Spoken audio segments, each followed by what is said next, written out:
experience of watching at home, I think, you're watching in a room, the lights are on, other shit's going on, the kids are running around, the dogs are running around, whatever it is. You know what I mean? It's just a very different level of attention that you're willing to, or that you're able to give to it.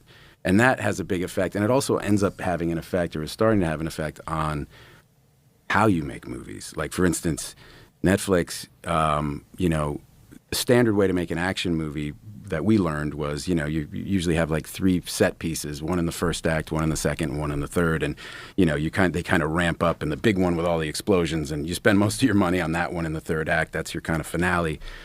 And now they're like, can we get a big one in the first 5 minutes to get somebody, we want people to stay tuned in. And it wouldn't be terrible if you reiterated the plot 3 or 4 times in the dialogue, because people are on their phones while they're watching, you know what I mean? Oh, no. And so then it's going to really start to infringe on creatively how we're telling the but story. then you look at Adolescence, it didn't do any of that. It didn't do any of that. And it's fucking great. You know what I mean? So I think it's dark, too. It's tragic and intense. It's like guy who finds out these kids accused of murder, and it's like, and there's long shots in the back of their head. They get in the car, nobody says anything.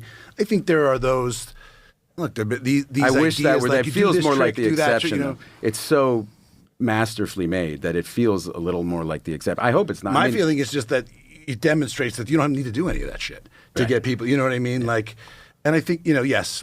Like, look, hey, the town had the action thing in the beginning, the first 5 minutes, because you know what I mean. Like, it's a common trick that you would go like, let me grab them and get them invested in. It's like the movies that start with the hero hanging from the cliff, and now we're gonna flash back to the beginning and tell you how they got there.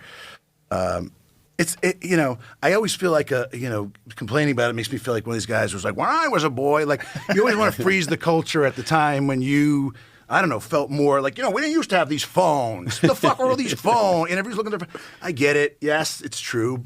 Also, it's like supply and demand. People want to look at their phone. They can look at TikTok. They want, they're going to do that. I think what you can do is make shit the best you can. Make it really good. And, people can still go to the movies. Not like, I think we have this idea that's like an existential threat. Everything that comes along is going to destroy everything. Instead of like, what history suggests is that there's like marginal encroachments, things shift. Yep, as television came along, there was less theater going, and that's still going to happen. And people are still going to go to the movies because of what you said. Like, it feels like a cool thing to do. I'm going to go see The Odyssey, I guarantee you, in a theater, no matter what. Fewer of them, and you could argue that's because I have more choice or whatever it is. It's hard to fight supply and demand. That's the trick, right? If people want to watch a bunch of stuff at home because they invested in TVs and cost us money, they will. So, okay. But the upside of that is, like, I can try to do something, hopefully that's like, that actually doesn't need to, have the most urgency to get you to come to the theater with your family. That's a little more experimental or risk-taking or whatever in that way. Well, you got to adapt. I mean, there's no way you're going to change people's viewing habits now. No. I mean, what percentage of Netflix is actually watched on phones? It's got to be pretty high, which is insane. Yeah.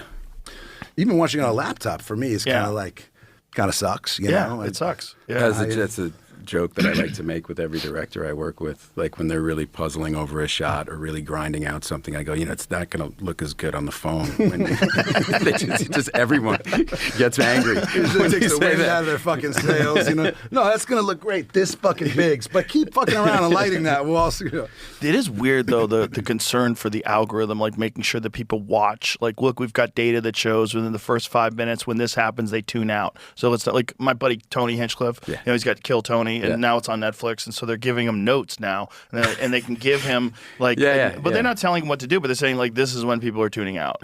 And so let's, just so you have that data, now decide how you want to edit things. It's like, slippery slope. It moved towards more IP, and because it was hard to get people to come to the movies. Everyone got scared and thought, well, has to be a sequel or a superhero movie. And so an interesting little movie, kind of in the 90s when we kind of came onto the scene.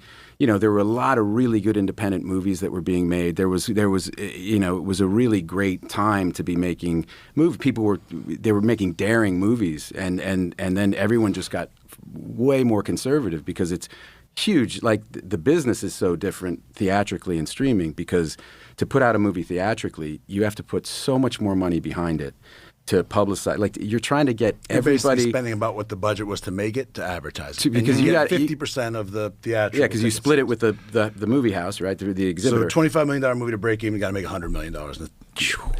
And you got to get everybody to not only know about the movie, but to show up like that Friday night, like that specific time, for that specific movie, and to cut through all the noise that people are contending with, and so it just becomes about risk, and nobody wants to take the risk, so they don't want to make something new because it's such an investment, and we're going to lose our fucking money.